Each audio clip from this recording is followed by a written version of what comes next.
오늘은 이제 특별히 침례식이 있습니다. 침례식. 올해를 정말 마감하는 이제 12월 참 세 분이 침례를 받게 되는데 정말 아주 기쁘게 생각합니다. 올해 또 이렇게 좀 한 해를 좀 돌아보면서 또 올해 특별히 또 전도 집회가 또 있었잖아요. 그래서 이 17명 이제 구도자가 참석을 해서 복음을 이제 들었습니다. 우리가 이제 복음을 전했지만 사실 이제 한 번 복음을 이렇게 듣는다고 해서 당장 구원받고 그러진 않습니다. 통계 자료에 보면은 보통은 이제 한 7번 정도 복음을 들어야 된다 그래요. 그래서 우리가 이제 이 개인적으로 복음을 전할 수도 있고 아니면 또 이게 전도 집회를 통해서 이제 복음을 전할 수 있는데 대략은 한 7번 정도 복음을 들으면 대개가 이제 구원을 이제 받는다고 합니다. 우리가 이제 어쨌든 이제 복음 집회를 한번 이제 올해 이렇게 했는데 앞으로 이게 좀 자주 하면 좋겠다. 좀 이런 생각을 좀 했습니다. 우리가 이제 이렇게 함께 정말 협력하면서 이렇게 영혼들을 이렇게 초청하고 또 이게 초청할 이런 분들의 이름을 좀 하나님 앞에서 이렇게 이분들의 이름을 이렇게 좀 불러 아뢰면서 기도하는 시간을 가졌습니다. 계속해서 이러한 서로 이렇게 복음 안에서 이렇게 합력하고 협력하는 이런 일들이 계속 이어지기를 간절히 바라고요. 우리가 이제 이러한 한 1년 동안 이제 이런 일들이 진행되는 걸 쭉 보면서 제가 큰 감명을 받았어요. 그게 뭐냐면, 우리 강북교회에 잠재성이 있다. 뭐가 있다고요? 잠재성이 있어요.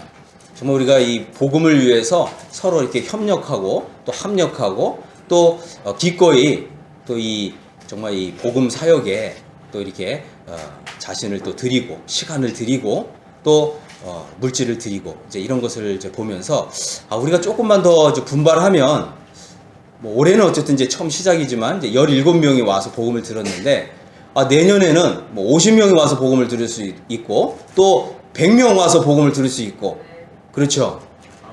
또 올해 우리가 또 이 세 분에게 침례를 주지만 또 내년에는 30명이 침례 받을 수 있잖아요. 그죠? 이 믿음대로 되는 겁니다.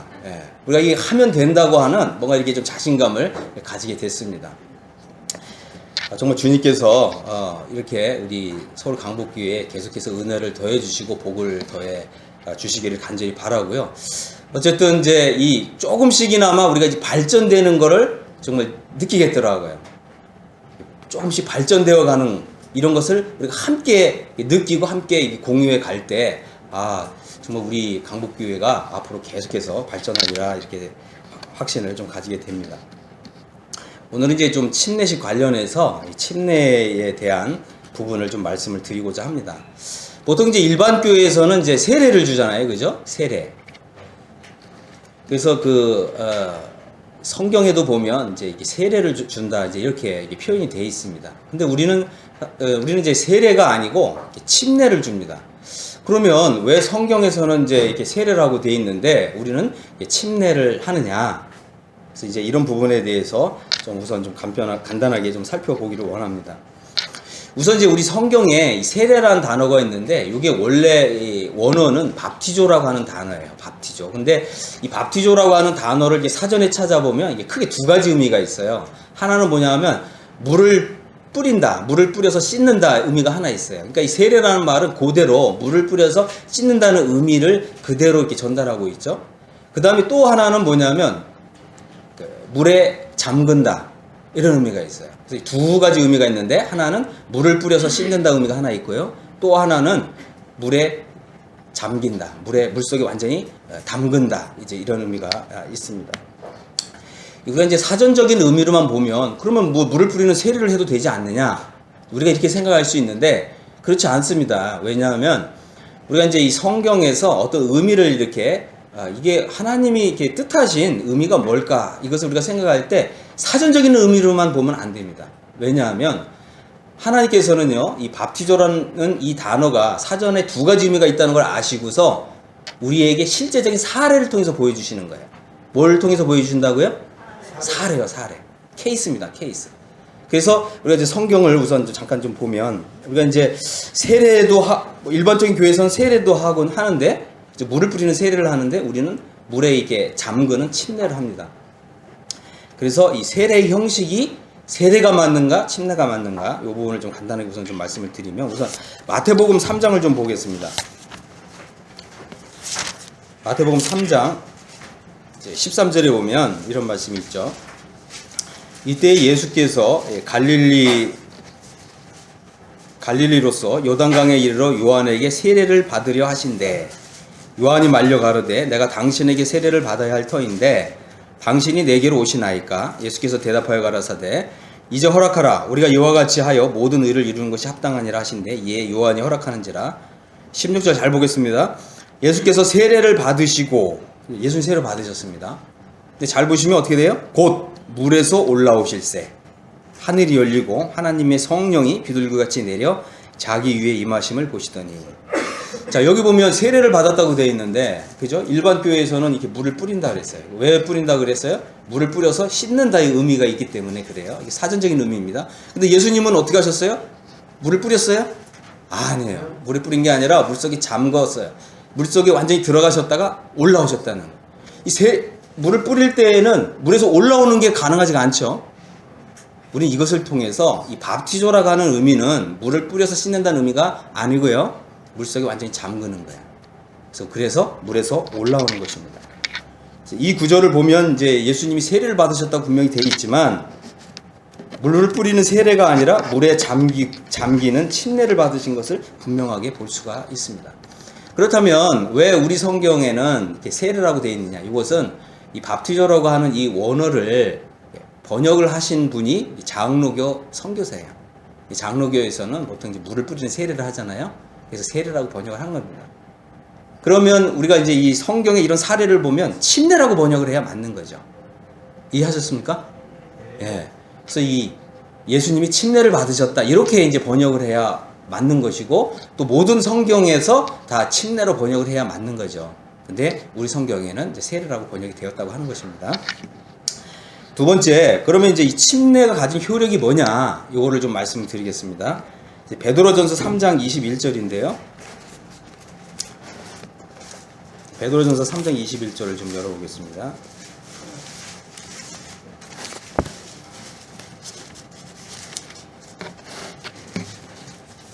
신약성경 381쪽입니다. 자, 여길 보니까 21절부터 보면 이렇게 돼 있죠. 물은 예수 그리스도의 부활하심으로 말미암아 이제 너희를 구원하는 표니 곧 세례라. 그렇죠? 육체의 더러운 것을 제하여 버림이 아니요 오직 선한 양심이 하나님을 향하여 찾아가는 것이니라. 네, 그렇습니다. 이제 여기 보면 이 세례의 의미가 잘 나타나 있는데, 세례는 이렇게 우리가 이제 이 밥티조라고 하는 단어의 이 사전적인 의미를 찾아보면 물을 뿌려서 씻는다는 의미가 있다 그랬잖아요. 그죠? 근데 이제 사전적인 의미하고는 달리 성경에서는 이 세례를 어떻게 우리에게 설명을 해주고 있냐면, 육체의 더러운 것을 씻어내는 게 아니라고 하는 거예요. 이건 굉장히 중요한 건데, 왜냐하면 이제 우리 세계에는 이제 그리스도교회라고 하는 이제 교회가 있어요. 여기는 뭐냐면, 이게 세례를 받을 때 중생이 일어난다. 그래서 이제 이거를 이제 세례 중생설이라고 부르는데, 세례를 받을 때 구원이 일어난다, 이렇게 믿는 이런 이제 교회가 있습니다. 근데 성경 분명하게 얘기하고 있잖아요. 세례를 받는다 그래서 이 죄가 씻어지는 게 아니라고 하는 것입니다. 이것은 뭐냐면, 그 세례를 이제 침례를 받는 사람은 침례를 받기 전에 이미 내가 예수님을 믿어서 나의 모든 죄가 다 용서받았다고 하는 믿음이 먼저 와야 된다는 것입니다. 그러니까 세례를 받는다고 해서 이런 믿음이 오거나 아니면 이 세례에 무슨 어떤 효력이 있어가지고 이 죄가 씻어지는 게 아니라는 거예요. 우리가 침례를 받는 것은 죄를 씻고자 하는 것이 결코 아닙니다. 그럼 뭐냐? 그죠? 우리의 이 선한 양심이 이제 하나님을 향해서 찾아가는 것이라는 거예요. 이제 우리의 이 선한 양심이 하나님을 추구하는 것입니다. 뭘 추구하죠? 하나님을 기쁘시게 하는 일에 이제 나의 삶을 온전히 드리겠다고 하는 양심의 선언이고 양심의 고백이라고 하는 것이죠. 세례 받는다고 해서 그때 무슨 죄가 씻어지는 것이 결코 아닙니다. 그리고 세례를 받는다고 해서 그때 중생이 일어나는 것도 아니고요. 그때 구원받는 것도 아닙니다. 우리는 침례 받기 전에 이미 거듭난 사람이어야 되는 거예요. 거듭나는 것은 물과 성령으로 거듭나는 것입니다. 그래서 물과 성령으로 거듭난다는 것은 이제 예수님이 나의 그 주님이시고 하나님의 아들이신 예수님이 나를 대신해서 십자가에 못 박히셨고 십자가에서 예수님이 피를 흘려 주셨고 내 죄가 예수님의 피를 통해서 완전히 다 사함받았고 또 나는 이제 영원히 속죄받았고 나는 이제 구원받았고 나는 이제 하나님의 자녀가 되었고 이런 이제 이 믿음의 고백이 있는 사람에게 그때 이제 침례를 베푸는 것입니다. 그래서 우리는 이제 이 예수님의 피를 통해서 우리의 모든 죄가 다 용서받았고 또 우리 양심이 예수님의 피를 통해서 단번에 영원히 깨끗해진 것입니다. 그래서 성경에서는 이걸 뭐라고 표현하냐면 선한 양심 이렇게 불러요. 우리 죄인은 그죠? 죄인은 선한 양심이 있겠어요? 없겠어요? 없어요. 사실 이 죄인은 죄로 더럽혀진 양심이 있죠. 그래서 우리가 뭐라 그래요? 죽은 양심이다 이렇게 부르잖아요. 근데 이 거듭난 사람은 깨끗해진 양심, 선한 양심, 또 성경에 뭐냐면 착한 양심 이렇게 표현하고 있어요. 굉장히 놀라운 거죠. 우리가 예수님을 믿고 정말 거듭나고 구원받은 사람은 착한 양심을 가지고 있고 선한 양심을 가지고 있고 깨끗해진 양심을 가지고 있는 것입니다. 이제 우리는 더 이상 이제 이 과거에 죄인으로서 살았던 그 삶을 이제 청산하고, 그죠? 이제 깨끗한 양심을 가지고 나의 이 깨끗한 양심으로 하나님을 이제 섬기는 것입니다. 그리고 이러한 삶을 이제 내가 살겠습니다라고 하는 놀라운 이제 신앙 고백이 이 침례식 안에 담겨져 있는 것입니다. 그리고 이제 우리 구원받은 사람들도 우리의 양심을 잘 관리해야 됩니다.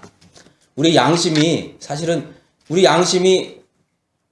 하나님의 말씀과, 그죠? 하나님의 말씀을 읽고 묵상하고 또 우리가 계속해서 우리 자신을 하나님 말씀에 순종하는 삶을 이렇게 살려고 또 순종하는 삶에 나 자신을 들이지 않으면 우리 양심은 어떻게 되죠? 다시 이렇게 때가 타는 거예요, 때가 타. 그러니까 예를 들면 이런 것이죠. 우리가 이제 집에 안에 보면 창문이 있잖아요. 창문을 1년에 한 번만 닦는 경우도 있죠.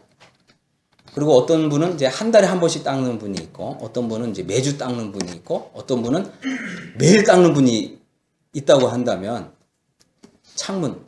창문을요, 매일 닦지 않고, 아니면 1년에 한 번씩만 닦는다. 한번 생각해 보세요. 창문이 어떻게 될까요? 1년에 한 번만 닦으면? 아주 깨끗하죠? 그죠? 밖에 경치도 아주 잘 보이고 그러죠? 그러지 않습니다. 우리 그리스도인의 양심도 마찬가지인데 우리가 혹시라도 우리가 하나님 앞에서 잘못한 것이 있으면 우리가 뉘우치고 자백하고 그죠? 그래서 우리 양심을 계속 청결한 상태로 유지를 해야 됩니다. 그럴 때 성령의 역사가 있는 것이고 그죠? 많은 분들이 이러잖아요. 이상하게 성경을 읽는데 감동이 없어. 왜 없죠? 양심에 때가 껴서 그런 거예요. 우리가 우리 양심을 깨끗하게 하면 성경을 읽으면 굉장히 감동이 일어나요. 그래서 우리가 성경을 읽을 때 감동이 일어나지 않는 것은 우리 양심을 한번 좀 돌아볼 필요가 있습니다. 깨끗하게 해야 돼요. 그래서 우리 양심이 깨끗해질 때 사실은 성화의 삶을 살 수 있는 능력이 임하게 되는 것입니다. 아주 조그만 죄에도 아주 민감하게 되는 거죠. 근데 우리 양심이 둔해지면 큰 죄, 작은 죄, 이게 둔감해져요. 그런 거 경험해 보셨어요? 네. 경험 안 해보신 것 같습니다. 그죠? 그래서 우리 양심을 잘 관리를 해야 됩니다. 그래서 우리가 이제 이제 선한 양심을 잘 가져야 되는데 이게 왜 중요하냐면 사실은 이제 우리가 구원받은 사람은요, 그죠? 구원받은 사람은 우리가 다시는 죄로 인해서 심판받지 않습니다. 하지만 우리가 장래에 이제 이 성도들은 따로 그리스도 심판대 앞에 다 서게 돼요. 그래서 우리가 구원받은 이후에 행한 행위에 대한 분명한 이 상급에 대한 심판이 있습니다. 근데 성경 여러분들이 이제 고린도전서 3장을 읽어보면 우리가 우리 선한 양심, 우리 양심을 잘 관리해서 하나님을 잘 섬기면 이제 금이나 은이나 보석으로 공력을 쌓는 거죠. 근데 우리 양심을 잘 관리하지 않고 나쁜 양심, 착하지 않은 양심, 선하지 않은 양심을 가지고 하나님을 섬긴다고 하면 대부분이 우리 육신의 노력으로 하는 경우가 많죠. 그런 경우는 나무나 짚이나 풀로 공력을 쌓는 거예요. 근데 하나님이 우리의 이 공력을 불로 심판하신다는 거예요. 불로 심판하시니까 나무나 짚이나 풀은 다 타겠죠. 금이나 은이나 보석은 남죠. 그래서 금이나 은이나 보석은 가치 있는 것이고 나무나 짚이나 풀은 가치가 없는 것입니다.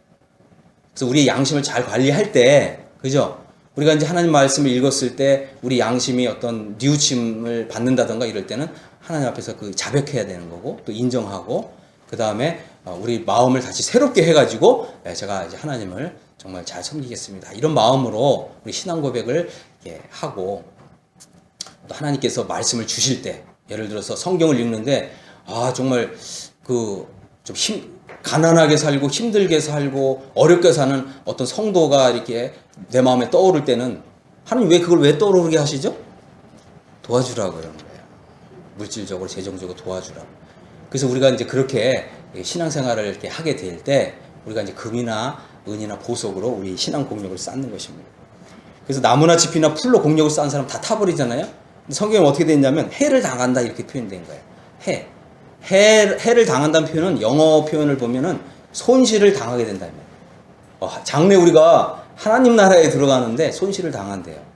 이것은 이제 굉장히 중요하게 생각해야 되는 것입니다. 세 번째는요, 우리가 이제 침례를 받는데 이 침례 받는 목적은 뭐냐면 누군가에게 속하는 거예요. 소속되는 거예요. 요걸 한번 좀 보겠습니다. 고린도전서 10장입니다. 고린도전서 10장을 보면 이제 이런 말씀 있죠.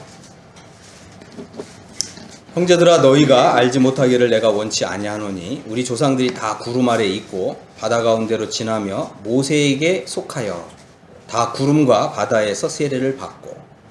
자, 여기를 보면 이제 이스라엘 백성들이 이 구름과 바다를 통과하면서 세례를 받았다 이렇게 돼 있어요. 근데 여기 굉장히 중요한 단어가 뭐냐면 뭐라고 그랬죠? 모세에게 속하여. 그렇습니다. 이제 이스라엘 백성들이 홍해를 건너면서 구름과 바다에서 이렇게 다 침례를 받았어요. 근데 여기서 이 침례를 받았다는 의미가 뭐냐면 모세에게 속했다 이 말이에요. 여기서 이 모세에게 속했다고 하는 것은 이제는 이스라엘 사람들이 이 개개인으로서는 이제 끝난 거예요. 그리고 뭐예요? 이스라엘이라고 하는 공동체에 속하게 되었다고 하는 의미입니다. 다시 말씀을 드린다면 우리가 이 침례를 받는 목적은 뭐냐면 나 개인은 죽었다고 하는 거예요. 그죠? 자연인으로서의 나는 이제 죽었습니다. 끝났습니다. 그리고 이제 침례를 받음으로 이제 우리는 이제 그리스도에게 속한 자가 되는 거예요. 그리스도에게 속한 자가 된다는 말은 뭐냐면 이제 그리스도의 몸이라고 하는 이 하나의 공동체에 이제 속한 우리가 되는 거예요. 다시 말씀드리면 나는 죽고 이제 우리가 되는 거예요. 이해하셨죠? 더 이상 우리가 침례 받은 사람은요, 나는 없어요. 나 개인은 없는 거예요. 뭐가 있다고요? 이 교회가 있는 것입니다. 하나님께서 이렇게 정하신 것이에요. 그래서 우리가 이 침례를 받게 되면요, 나는 죽고 그리스도에게 속한 자가 됩니다. 나는 누구에게 속했다고요, 이제? 그리스도에게 속한 자가 되는 것입니다. 나라고 하는 개인은 이제 끝났고, 우리라고 하는 공동체가 있는 것입니다. 우리. 좋잖아요. 그래서 우리가 이제 여기 10장 1절에 보면 여기 다라고 하는 말이 있는데 영어로는 all이에요. all. 모든 사람이 구름 아래에 있고 바다 가운데를 지나며 모세에게 속하여 모든 사람이 구름과 바다에서 세례를 받고 모든 사람이 같은 신령한 식물을 먹으며 모든 사람이 같은 신령한 음료를 마셨으니 이게 다거든요. 다라고 하는 거예요. 우리라고 하는 거예요. 우리 좋잖아요. 그죠? 그래서 우리는 이제 더 이상 나는 없고 우리가 있는 것입니다. 그래서 우리라고 하는 이제 공동체 안에서, 그죠? 우리 개개인의 이제 은사가 있고 또 우리 개개인의 어떤 역할이 다 있는 것입니다. 그래서 함께 합력하는 것이에요. 그래서 성경에도 보면 우리가 하나님의 일을 하는데 혼자서 하려면 굉장히 어렵잖아요. 그죠? 하지만 이제 이제 삼겹줄 있잖아요. 삼겹줄. 우리가 이제 이렇게 시골에 가면은, 그죠? 이렇게 새끼를 이제 이게 꼬잖아요. 그죠? 한 줄만으로는 뭔가를 묶고 이렇게 하면 이렇게 힘을 주면 금방 끊어져요. 근데 이거를 꼰단 말이에요. 3개의 줄로 꼬아요. 삼겹줄은 쉽게 끊어지지 않는다는 거죠. 이 의미는 뭐냐면 우리예요. 우리. 나가 아니라 우리. 그래서 우리가 함께 복음을 전하는 것이고 우리가 함께 하나님께 예배를 드리는 것입니다. 그래서 우리가 이제 함께 또 어려울 때 서로 이제 돕고, 그래서 우리라고 하는 공동체. 침례는 이제 우리라고 하는 공동체에 속하는 것입니다. 그래서 이제 우리의 눈앞에는 뭐가 있냐면 예수 그리스도가 있고요. 또 그리스도의 몸 된 교회가 있는 것입니다. 이제 로마서 좀 6장을 좀 돌아와서요. 좀 침례의 의미에 대해서 좀 구체적으로 살펴보겠습니다. 로마서 6장을 좀 보겠습니다. 6장 3절 보면 여러분 말씀 6장 3절부터 좀 보겠습니다. 무릇 그리스도 예수와 합하여 세례를 받은 우리는 그의 죽으심과 합하여 세례받은 줄 알지 못하느냐. 그러므로 우리가 그의 죽으심과 합하여 세례를 받음으로 그와 함께 장사되었나니 이는 아버지의 영광으로 말미암아 그리스도를 죽은 자 가운데서 살리심 같이 우리로 또한 새 생명 가운데서 행하게 하려 함이니라. 만일 우리가 그의 죽으심을 본받아 연합한 자가 되었으면 또한 그의 부활을 본받아 연합한 자가 되리라. 우리가 알거니와 우리 옛사람이 예수와 함께 십자가에 못 박힌 것은 죄의 몸이 멸하여 다시는 우리가 죄에게 종노릇하지 아니하려 함이니 이는 죽은 자가 죄에서 벗어나 의롭다 하심을 얻었음이니라. 아멘. 예, 우리가 이제 우리의 이게 눈을 크게 열고 이제 봐야 되는 건 뭐냐면 예수님 십자가에 못 박히셨어요. 그죠? 하나님께서 우리를 이제 구원하실 때 하나님께서 이제 크게 두 가지 방법으로 우리를 구원하셨는데 첫 번째는 뭐냐면 예수님이 십자가에서 흘리신 그 피를 통해서 우리가 지은 모든 죄들이 영원히 속죄되었다고 하는 사실입니다. 또 하나는 뭐냐면 예수님이 십자가에 못 박히실 때 예수님은 홀로 십자가에 못 박히신 것이 아니라 우리 모든 구원받은 사람들을 함께 십자가에 못 박았다고 하는 거예요. 그래서 나는 그리스도와 함께 이미 죽었다고 하는 것입니다. 그래서 우리가 이제 이 예수님의 십자가를 이렇게 바라보면 우리는 이제 두 가지를 생각하는 거예요. 첫 번째, 예수님이 십자가에서 흘리신 피가 나의 모든 죄를 영원히 대속했다. 그죠? 단번에 영원히 나의 모든 죄를 영원히 씻었다. 그죠? 또 하나는 뭐냐면 내가 그리스도와 함께 십자가에 이미 못 박혔다고 하는 거예요. 그러니까 나는 이미 그리스도와 함께 죽었다고 하는 것입니다. 그래서 성경에서는 그러면 왜 우리가 이제 침례식을 하냐면 내가 죽었기 때문에 침례식을 하는 거예요. 이해하셨어요? 제가 이제 그 우리 서울 강북교회 이제 침례탕을 보니까 제가 아주 크게 감동을 받았습니다. 저렇게 생긴 침례탕 제가 처음 봐요. 처음 봐. 제가 이 사진을 딱 어저께 이제 우리 사진을 보내주셔서 봤는데, 이거는 완전 관이에요, 관. 그죠? 여러분 다 관에서 다 침례 받으셨어요? 사실 저는 뭐 동해 바다에서 침례를 받았는데, 뭐 어떤 분은 이제 강에서 뭐 받는 분도 있고, 이게 사실은, 그죠? 우리 이제 구약에도 보면, 이제 이스라엘 백성들이 요단 홍해에서 침례를 받고, 그죠? 또 요단 강에서 침례를 받는데, 이 서울 강북교회는 완전히 관 속에 들어가는 거예요. 그래서 이게 더 성경적이다. 제가 그런 생각을 좀 했습니다. 어떤 사람을 관에다 넣죠? 죽은 사람을 관에 넣잖아요. 그죠? 그러니까 이게 딱 너무 성경적이에요. 이 서울 강북교회는 너무 성경적이에요. 제가 감동을 받았습니다. 오늘 이제 침례 받으신 분이 세 분이 있습니다. 그죠? 우리 이제 남궁은봉 할아버지하고 우리 손미영, 하여튼 자매님, 또 우리 이찬우, 우리 현재님, 그죠? 세 분이 이제 침례를 받는데, 우리가 이제 침례를 받기에 앞서서 우리가 이제 이 로마서 6장을 보면 침례의 의미 이제 첫 번째, 그죠? 나는 그리스도와 함께 죽었다, 그죠? 침례의 의미는 첫 번째는 나는 그리스도와 함께 죽은 자다라고 하는 의미입니다. 하나님의 참 위대한 역사는 우리가 이제 다 우리 머리로 이해가 되지 않습니다. 사실은 뭐 우리가 2000년 전에 예수님이 십자가에서 피를 흘려주셨는데 그 피가 내 죄를 다 씻었다. 이게 어떻게 이해가 되겠어요? 그죠? 또 예수님이 2000년 전에 십자가에 못 박히셨는데 나도 거기에 십자가에 못 박혔대요. 이게 어떻게 우리 머리로 이해가 됩니까? 하지만 믿을 수는 있다고 하는 것입니다. 이 믿음조차도 우리가 그냥 믿는 게 나기보다는 하나님이 이 믿음을 주시는 거예요. 그래서 이제 그 영어권에서는 이 믿음을 얘기할 때 전부 이래요. 신적인 믿음이다, 이렇게 표현하는 거예요. 여러분들이, 그죠? 예수님을 믿고 구원받았다고 하는 믿음을 가지셨다면 이 믿음은 신적인 믿음입니다. 이게 놀라운 거예요. 이 믿음을 우리가 이해해서 이걸 믿으려고 해보세요. 이게 됩니까? 안 되죠. 그러니까 신적인 믿음을 가지신 분이에요. 오늘 이제 침례 받는 분들은 신적인 믿음을 가지신 분입니다. 예. 자, 그래서 이제 우리가 이제 성경을 보면 우리가 그리스도와 함께 죽었다고 하는 거예요. 내가 그리스도와 함께 죽었습니다. 그래서 우리 관같이 생긴 이 침례탕에 들어가는 것입니다. 하나님이 그렇게 하셨다고 말씀하시기 때문에 우리는 이것을 믿음으로, 그 사실을 믿음으로 고백하는 것이고, 우리가 이 믿음으로 고백할 때 이 신적인 믿음이 주어집니다. 그래서 우리가 이제 침례를 받을 때 첫 번째는 이제 예수 그리스도의 죽으심에 합하여 침례를 받는 것입니다. 이것이 이제 침례의 첫 번째 의미입니다. 6장 3절을 보니까 물을 그리스도 예수와 합하여, 첫 번째 뭐예요? 예수 그리스도와 합하여. 근데 이 합하여라고 하는 단어가 영어로 성경을 보면 예수 그리스도 안으로 이렇게 돼 있어요. 예수 그리스도 안으로 세례를 받는 것이고요. 4절을 보니까 우리가 그의 죽으심과 합하여 세례를 받음으로. 그래서 여기 보면 예수 그리스도의 죽으심 안으로 침례를 받는다고 하는 의미예요. 굉장히 이제 놀라운 거죠. 그래서 이제 우리가 이제 침례를 받았다고 하는 의미는 예수 그리스도 속으로 잠기는 것입니다. 굉장히 놀랍죠. 이제 나는 없습니다. 나는 죽었어요. 이제 나는 그리스도 안으로 잠긴 사람이에요. 그래서 이제 우리가 이제 이 침례에서 이제 이 물속에 완전히 잠겼다가 다시 올라올 때 이제 나는 죽고 내 안에 그리스도께서 사시는 이런 믿음으로 올라오는 것입니다.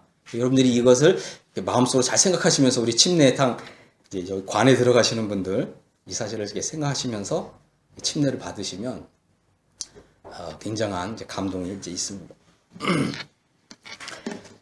이제 두 번째는 이제 우리가 내가 이제 나는 죽고 이제 이 그리스도 안으로 잠긴 사람이기 때문에 이제 나는 이제 그리스도인이 됩니다.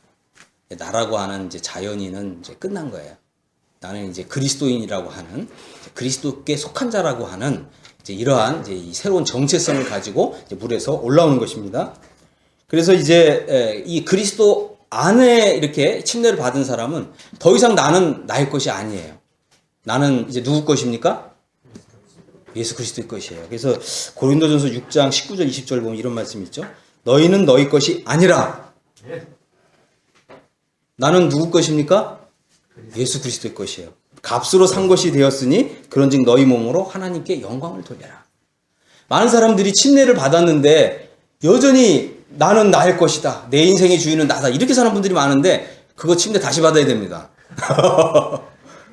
네? 그거는 침례가 그거는 아무 효력이 없어요. 그죠? 나는 이제 그리스도의 것입니다. 나는 그리스도의 것이에요. 그러니까 나의 인생의 목표도 이제는 수정돼야 되는 거예요. 나는 이제 하나님의 영광을 위해서 한다. 이게 바로 그리스도인이죠. 이 그리스도인의 믿음입니다. 나는 죽고 이제 오직 그리스도의 것으로 또 하나님의 영광을 위해서 나는 이제 산다. 그죠? 옛날에 이제 그 에릭 리들이라고 하는 분이 있는데 혹시 뭐 여러분 아실지 모르겠습니다. 근데 이분의 이 생애가 영화로 나왔어요. 영화 제목은 불의 전차라고 하는 영화입니다. 불의 전차. 혹시 들어보신지 모르겠습니다. 이분은 이제 그 영국 대표 마라토너로 이제 출전하신 거예요. 올림픽에 마라토너. 이분의 이제 그 주 종목은 이제 그 400m였어요. 그런데 이제 이분이 이제 그 올림픽 경주를 하는데 마침 올림픽 경주가 주일날 잡힌 거예요. 주일날. 그러니까 어떻게 해요? 근데 이분은 이제 특별히 아일랜드, 스코틀랜드 분이기 때문에 이분들은 철저하게 주일 성수를 하는 이런 믿음을 가진 분이죠. 네. 주일날 경기가 잡혔어요. 그래서 자기가 나는 그 주일날 뛰지 않겠다. 그러니까 이제 영국에서 이제 난리가 났죠. 이걸 어떻게 해야 되느냐. 그래서 이 영국의 이제 올림픽 대표로 나가기 때문에 온 교회가 기도를 했습니다. 이분은 이제 그 올림픽 경기가 있는 날 출전을 안 하고 오히려 이제 교회에 가서 설교를 했어요. 설교를 했습니다. 그래서 우리는 우리 것이 아니고 우리 자신의 것이 아니라 우리는 하나님의 것이고 우리는 하나님의 영광을 위해서 삽니다. 그러고 나서 자기 종목이 아닌 800m 경기에 이분이 출전을 했습니다. 그러니까 이제 굉장히 이제 좀 어려운 결단을 내린 거죠. 이분의 주 종목은 400m인데 800m. 그래서 나는 이제 하나님의 영광을 위해서 달리겠다.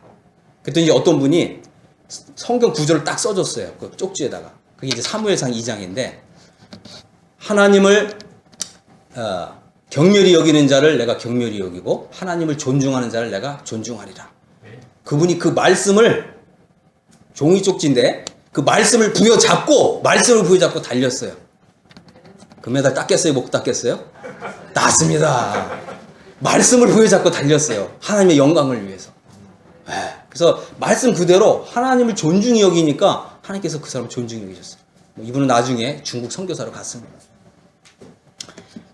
우리는 우리 이제 세상을 살아가다 보면 우리 이제 그리스도인의 정체성을 위협받는 경우가 많이 있습니다. 그럴지라도 우리는 침례받은 사람이에요. 그죠? 나는 죽었고 나는 이제 그리스도께 속했고 내 안에 그리스도께서 사시는 사람입니다. 그리고 말씀을 부여잡고 우리가 이제 인생을 살아가면 다 승리할 줄로 이렇게 믿습니다. 두 번째는 이제 4절인데요. 두 번째 우리가 이제 침례받는 이유는 우리가 그리스도와 함께 장사되었다고 하는 것입니다. 그러므로 우리가 그의 죽으심과 합하여 세례를 받음으로 그와 함께 장사되었나니 이는 아버지의 영광으로 말미암아 그리스도를 죽은 자 가운데서 살리심과 같이 우리로 또한 새 생명 가운데서 행하게 하려 함이니라. 그렇습니다. 이 장사 지낸다는 말이 좀 어려운 말이죠. 근데 장사 지낸다는 말이 뭐죠? 예, 우리가 이제 보통 어떤 사람이 죽으면 이렇게 3일 정도를 이렇게 그대로 이렇게 입관하지 않고 놔두죠. 왜냐하면 이렇게 깨어나는 경우가 있기 때문에 그렇습니다. 하지만 이제 3일이 지났다는 것은 이 사람이 이제 완전히 죽었다. 이 완전히 죽은 사람은 어떻게 해요? 땅속에 묻어야 돼요. 이게 땅속에 묻는 게 장사 지내는 것입니다. 만약 죽은 사람을 땅속에 묻지 않고 그대로 두면 어떻게 될까요? 썩은 냄새가 나겠죠. 그죠? 그래서 이 죽은 사람은 땅속에 이제 묻어버리는 거예요. 요게 이제 장사 지내는 것입니다. 그래서 우리가 이제 침례를 우리가 할 때 이 사람을 물속에다 완전히 잠그는 거예요. 이게 뭐냐? 장사 지내는 것입니다. 그죠? 우리 손미영 자매님 죽었어요. 죽은 사람은 이제 보이면 안 돼요. 그죠? 완전히 물속에 잠그는 거예요. 완전히 장사 지내는 거예요. 우리 찬우도 그렇고, 우리 이제 남궁봉 우리 할아버지도 그렇고 죽었기 때문에 완전히 그냥 물속에 잠기는 거예요. 가끔 가다 보면 어떤 사람은 물속에 잠기기 싫어갖고 손을 이렇게 내미는 분이 있어요. 이게 한번 생각해 보세요. 시체가 손이 나오면 됩니까? 안 됩니까? 안 돼, 안 돼. 또 어떤 분은 이렇게 침례식을 하는데, 잠깐만요. 물속에 담글려 했더니 안 돼. 잠깐만. 왜 그럽니까? 했더니, 이 지갑이 있는데 이 지갑이 돈이 두둑하거든요. 지갑도 물에 잠기면 안 된다고. 근데 여러분, 이제 이게 굉장히 유명한 예화인데, 이제 스펄전이라고 하는 분이 그런 얘기를 했어요. 이 사람을 이제 장례해야 되는데 자기 주머니도 물속에 들어가니까 이 지갑을 꺼내가지고 지갑을 물속에 잠그면 안 된다고. 근데 이제 스펄전이라는 분이 그런 얘기를 했어요. 당신의 지갑이, 그죠? 장사 지내는 바 되지 않으면 당신의 믿음은 가짜요. 그랬습니다. 맞나요? 틀리나요? 이해되시죠? 그러니까 사실은 우리가 장사 지낸 바 됐다는 것은 나의 모든 것이, 나에 속한 모든 것이 다 그리스도 것이 됐다는 말이에요. 이런 신앙 고백입니다. 어떤 분은 그냥 물속에 잠깐 들어갔다 나오는 걸로만 생각하는데, 침례는 물속에 잠깐 들어갔다 나오는 것이 아니에요. 우리는 예수 그리스도와 함께 죽고 예수 그리스도와 함께 무덤에 완전히 묻혀서 장사 지낸 바 되는 거예요. 그래서 이제부터는 뭐예요? 나에 속한 모든 것은 다 하나님의 것입니다. 내 것이 이제 없는 거예요. 그래서 우리가 이제 여기 보면 이제 이 침례의 두 번째 의미는 그리스도와 함께 장사된다고 하는 의미입니다. 참 이제 놀라운 거죠. 이것은 이제 물을 뿌리는 이렇게 세례로는 이런 의미를 다 보여줄 수가 없어요. 하지만 이 침례는 완벽하게 이 성경에서 말씀하고 있는 이 의미를 다 보여줍니다. 이 말은 뭐냐면 초대교회는 다 이렇게 물에 잠기는 침례를 했다는 거예요. 그러나 이제 교회 역사를 보면, 그죠? 교회 역사를 보면 이제 AD 300년경에 콘스탄틴 황제가 이제 기독교를 국교를 공인하면서 세례식을 한 거예요. 약소화한 것입니다. 그래서 우리가 이제 이렇게 가면 안 되죠. 어떤 경우에는 이제 이런 경우가 있습니다. 이제 원래 이 세례의 의미는 원래 다 침례를 했는데, 어떤 경우에는 이제 믿는 사람이 이렇게 병석에 누웠는데 예수님을 믿었어요. 그런 분은 어떻게 물속에 담글 수 있나요? 그러니까 간편하게 편의를 봐준 거죠. 그래서 이제 물을 뿌리는 걸 처음 그렇게 했다 그래요. 근데 이게 세월이 지나다 보니까 간편하게 하고자 임시적으로 했는데 이게 주가 된 거예요. 이런 경우가 많습니다. 그래서 우리는 항상 말씀으로 돌아가서 말씀에서 어떻게 하고 있느냐, 이러한 것을 살펴봐야 됩니다. 그래서 이 성경 구절의 말씀의 의미를 살펴봐야 되고, 또 성경에 이 실제 사례가 어떻게 나타났는가, 이런 것을 보게 되면 정확하게 초대 교회가 했던 이런 방식, 침례라고 하는 이 방식을 우리도 이제 하게 됩니다. 그럴 때 이제 이런 진리들이 그 의미가 다 이제 이렇게 나타나는 것입니다. 우리가 이제 이 장사 지낸 바 된다는 말은 우리가 이제 죽었기 때문에 우리 자신을 이제 무덤에 묻어버리는 것입니다. 우리의 몸은 죄의 몸이라고 불리고요, 육신의 몸이라고 불립니다. 그래서 내가 그리스도와 함께 죽었습니다, 이제 내 안에 그리스도께서 사십니다라고 하는 이런 믿음으로 돌아오지 않으면 우리의 몸은, 그죠? 우리의 몸은 여전히 죄를 짓고자 하는 그런 이 잠재력이 여전히 있는 거예요. 왜 그러냐면 성경에서는 우리가 육체의 몸을 가지고 있는 한 우리 육체의 몸에 죄가 거한다는 거예요. 그래서 우리가 항상 내가 그리스도와 함께 죽었습니다, 이제 내가 사는 것이 아니라 내 안에 그리스도께서 사십니다라고 하는 믿음으로 돌아오면 이 죄가 나를 사로잡아서 나의 이 죄의 몸, 육신의 몸을 다시 죄를 짓게끔 이렇게 하려고 할 때, 우리가 이런 믿음의 고백을 할 때 이게 딱 끝나는 것입니다. 바로 이것이 하나님께서 그래서 이런 침례라고 하는 이런 것을 통해서 우리에게 성화의 삶을 살 수 있는 완벽한 기초를 마련해 주시는 것입니다. 많은 사람들이 이러잖아요. 야, 우리가 어떻게 인간인데 어떻게 죄를 짓지 않고 살 수가 있냐. 물론 그 말도 맞아요. 그죠? 우리가 항상 승리할 수는 없습니다. 그 말이 맞아요. 하지만 항상 죄를 짓고 사는 것도 불가능해요. 이게 바로 그리스도인입니다. 우리가 항상 죄를 짓고 사는 것도 불가능한 사람들이 바로 이 그리스도인이라고 하는 것입니다. 예수님이 이제 그 무덤에 묻히셨어요.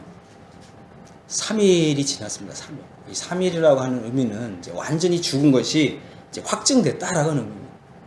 그런데 이제 우리가 이제 성경을 좀 보면 6장 4절에 이는 이제 그러므로 우리가 그의 죽으심과 합하여 세례를 받음으로 그와 함께 장사되었나니 이는 아버지의 영광으로 말미암아, 그죠? 아버지의 영광으로 말미암아 그리스도를 죽은 자 가운데서 살리심 같이 우리로 또한 새 생명 가운데서 행하게 하려 함이니라. 그렇습니다. 예수님이 이제 죽은 자 가운데 3일이 되었기 때문에 아버지 하나님의 뜻이 이루어졌어요. 그러니까 아버지 하나님의 영광이 나타나서 예수 그리스도 죽은 자 가운데 다시 살리셨어요. 그리고 우리가 이제 사도행전에 보면 500여 명이 보는 그 앞에서 예수님이 그대로 하늘로 승천하신 거예요. 그리고 예수님께서는 가신 그대로 다시 오신다고 우리에게 약속하셨어요. 이제 우리에게 이제 중요한 의미는 뭐냐면, 이제 침례를 받는 사람들은 이제 물속에 완전히 잠기고 장사 지낸 바 되잖아요. 이제 여기서 이제 굉장히 중요한 이제 클라이막스가 뭐냐면, 이제 아버지의 영광으로 예수 그리스도께서 다시 살아난 것 같이 우리가 이제 물속에서 올라오는 거예요. 바로 우리가 이제 새 생명 가운데서 다시 일어나는 거예요. 다시 살아나는 것입니다. 이 말은 뭐냐면, 우리는 이제 과거에 우리가 죄인으로 살았던 옛 생명으로 사는 것이 아니고 새 생명으로 살라는 것입니다. 옛 생명으로 사는 것이 아니라 새 생명으로 살라고 하는 것입니다. 성경은 아주 놀랍게요. 우리 그리스도인은 옛 생명으로 사는 사람이 아니라 새 생명으로 사는 사람들이다, 이렇게 명백하게 정의를 해주고 있습니다. 우리는 이제 나는 그리스도와 함께 죽었고 나는 그리스도와 함께 장사되었고 나는 이제 그리스도와 함께 다시 살아난 사람이다. 그리고 이런 이 믿음을 고백하게 되면 우리 속에서 이 새 생명이 아주 우리 마음에서 막 감동을 일으켜요. 나는 새 생명으로 사는 사람이다. 그죠? 그러면 이제 이 성경을 우리가 읽을 때도 하나님의 말씀이 막 엄청난 이 감동으로 우리 마음에 와 닿습니다. 그래서 이제 우리가 복음이라고 얘기할 때 이 원어로는요, 복음이 단수가 아니고 복수래요. 우리가 보통 굿뉴스 그러잖아요. 근데 영어권에서는 요거를 기쁨의 파도들이다, 이렇게 번역을 합니다. 파도들이다. 그래서 우리가 복음을 읽을 때, 그죠? 우리가 이제 성경을 읽을 때 이 복음의 파도가 우리에게 마음에 와 닿는데, 이게 한 번으로 이렇게 끝이는 게 아니라 지속적으로 이 파도가 와서 우리 마음에 감동을 준다는 거예요. 굉장히 멋있죠? 기쁨의 파도들이래요. 복음을, 그죠? 복음. 우리는 이제 단수로 이렇게 많이 생각하는데, 복음은 단수가 아닙니다. 한 번의 감동 아니에요. 우리는 사실은 복음을 접할 때마다 평생 복음이 감동을 받고 사는 사람들입니다. 더 이상 내가 사는 것이 아니라 내 안에 그리스도께서 사십니다. 그래서 세 번째 우리가 이 침례의 의미는 뭐냐? 우리는 그리스도와 함께 살아난 사람들이다라고 하는 것입니다. 6장 5절을 보겠습니다. 만일 우리가 그의 죽으심을 본받아 연합한 자가 되었으면 또한 그의 부활을 본받아 연합한 자가 되리라. 우리가 알거니와 우리 옛사람이 예수와 함께 십자가에 못 박힌 것은 죄의 몸이 멸하여 다시는 우리가 죄에게 종노릇 하지 아니하려 함이니 이는 죽은 자가 죄에서 벗어나 의롭다 하심을 얻었음이니라. 예, 우리는 이제 그리스도와 함께 다시 살아난 사람들입니다. 우리가 이제 그리스도의 죽으심에 연합되었고요. 또 그리스도의 장사됨에 연합되었고요. 또 그리스도의 부활에 연합된 자가 되었습니다. 이것은 복음이 우리에게 가져다주는 어마어마한 기쁨의 파도인 것입니다. 우리가 이제 이런 믿음으로 이제 이런 믿음을 우리 입술로 고백을 하고요. 또 우리 마음으로 믿고요. 또 입술로 고백하고. 그럴 때 우리 영혼이 굉장히 큰 감동을 받습니다. 많은 분들이 복음을 이렇게 믿고 있는데 감동이 없대요. 아니면 감사가 일어나지 않는데요. 제가 비결을 하나 알려드릴게요. 이런 말이 있습니다. 우리가 이제 그 시편에도 보면 이런 말씀이 있잖아요. 나의 영혼아, 내가 어찌하여 염려하며 두려워하는 거. 내 영혼아. 그죠? 이 말은 뭐예요? 내가 나의 영혼에게 복음을 전하는 것입니다. 여러분 한번 그렇게 해보세요. 여러분들이 알고 있는 복음을 말씀들을 기억하시면서 여러분 자신에게 복음을 한번 전해보세요. 예수님께서 하나님의 아들이신 분이 정말 이 세상에 오셨고 또 이 예수님이 나를 사랑하셨고 그래서 정말 자기의 이 몸을 자기의 이 목숨을 희생하시기까지 나를 사랑하셔서 예수님이 죄인이 나를 대해서 십자가에 못 박히셨고 예수님이 죽으셨을 뿐만 아니라 이제 다시 살아나셨고 이제 하나님 보좌 우편에 앉아가시고 내 영혼아 내가 어찌하여 염려하는고 내 영혼아 어찌하여 네가 낙담하는고 주님을 바라봐라 주님을 바라봐라 그죠? 기뻐하라 이 영광의 주님이 다시 오신다. 내 영혼에게 복음을 이렇게 전하는 거예요. 것입니다. 그럼 우리 영혼이 막 그 기쁨에 겨워서 춤을 추고 싶은 거예요. 옛날에 이제 뭐 어느 왕이 너무 기뻐서 막 춤을 췄다 그러잖아요. 그죠? 우리도 이렇게 기뻐 춤을 출 수가 있어요. 여러분 자신에게 복음을 전해보세요. 우리는 그리스도인입니다. 이제 내가 아니라 그리스도께서 사시고요. 이제는 옛 생명이 아니라 새 생명으로 사는 사람들입니다. 이제 나는 이제 죽었고 이제 그리스도께서 내 안에 사시고 이제 우리가 장래에 이제 주님이 오실 때 이제 나의 몸, 이 죄의 몸, 육신의 몸, 연약한 이 몸은 이제 주님의 부활의 몸, 그 영광스러운 몸으로 우리 몸도 변화될 것입니다. 우리 이제 교회에는 이제 아주 연세 드신 분들 많이 계시잖아요. 또 남궁 할아버지 90세가 이제 넘으시고 그런데 우리 이제 몸은 이 세상에서 굉장히 쇠약해지잖아요. 약해지고. 그죠? 하지만 주님이 오실 때에는 우리 몸은 강한 몸, 영광스러운 몸으로 변화가 될 것입니다. 주님이 빨리 오시면 좋겠죠? 네. 우리 몸이 영광스러운 몸으로 변화될 것이에요. 그리고 정말 가장 아름다운 모습으로 변화될 것입니다. 그래서 우리 몸의 구속이 이루어질 날이 멀지 않았습니다. 그래서 성경에서 뭐라고 얘기했냐면 지금은 우리 영혼의 구속이 이루어졌다라고 하는 것입니다. 영혼의 구속. 그래서 나는 영혼의 구속이 이루어진 걸 믿기 때문에 나는 이제 구원받았다. 내 안에 영생이 있다. 그래서 주님이 오실 때 나는 이제 주님의 영광스러운 나라에 들어가게 될 것이다. 그런데 이제 우리 몸의 구속, 그죠? 우리의 몸의 구속은 언제 이루어지냐면 주님이 오시는 날 이루어져요. 그죠? 그래서 지금은 그죠? 지금은 영혼의 구속이 이루어졌고요.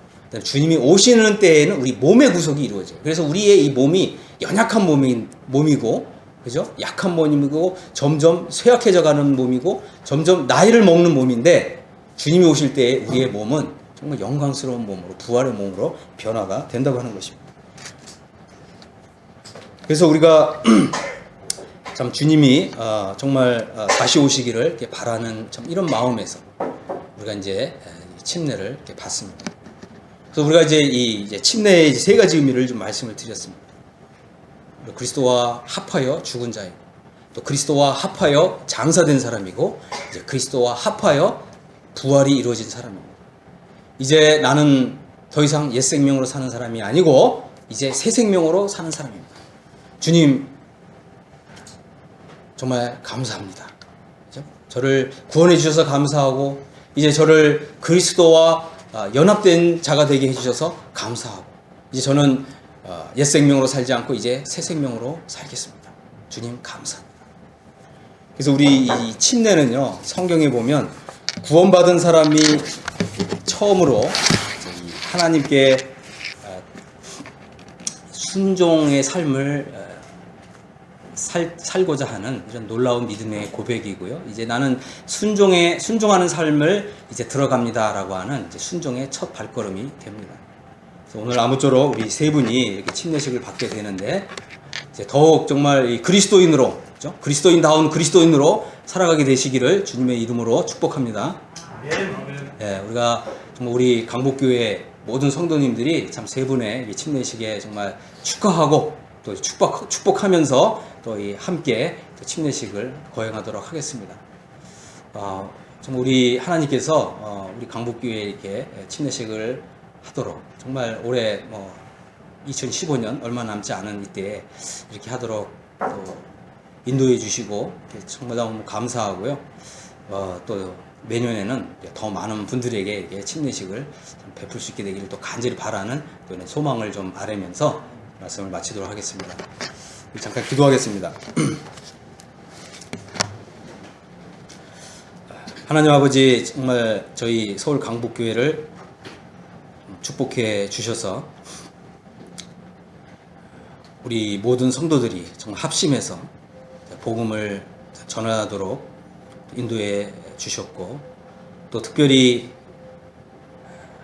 우리 아버지 하나님께서 사랑하시는 참 세 분이 침례식을 이렇게 거행하게 되었습니다.